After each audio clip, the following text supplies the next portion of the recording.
we would most likely fail to preserve the current preferential regime for the Ukraine if it signed the association agreement. So that's something that it pertains directly to us.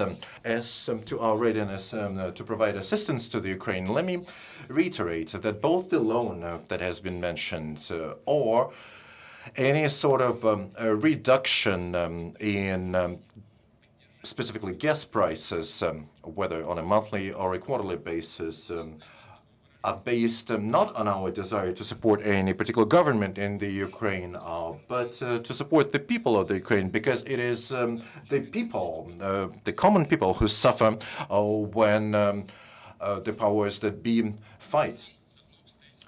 We want there to be as little burden for the regular citizens as possible.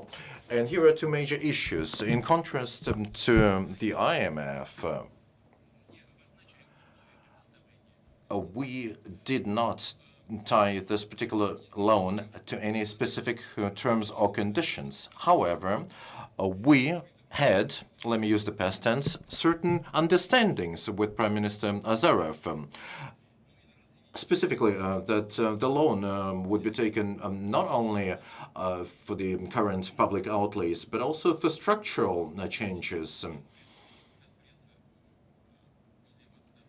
I guess now that Tier 2 resigned, you could ask him himself. I don't expect him to hide from mass media. We had a direct conversation with him on those issues.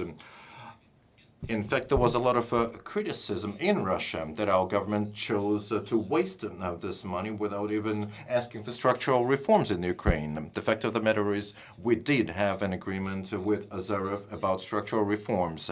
At this point, since nobody knows what the next government in Ukraine would be, no one could say anything about its future economic strategy. However, we will abide by our commitments.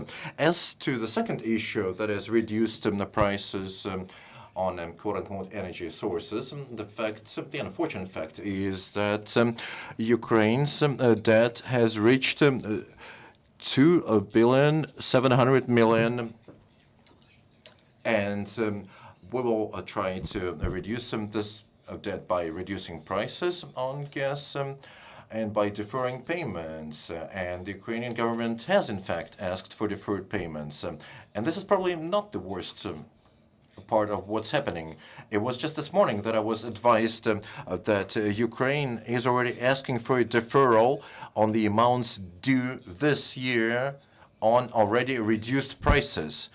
This would be a major challenge for our economy and for Gazprom, because this particular revenue stream was already booked for potential investment.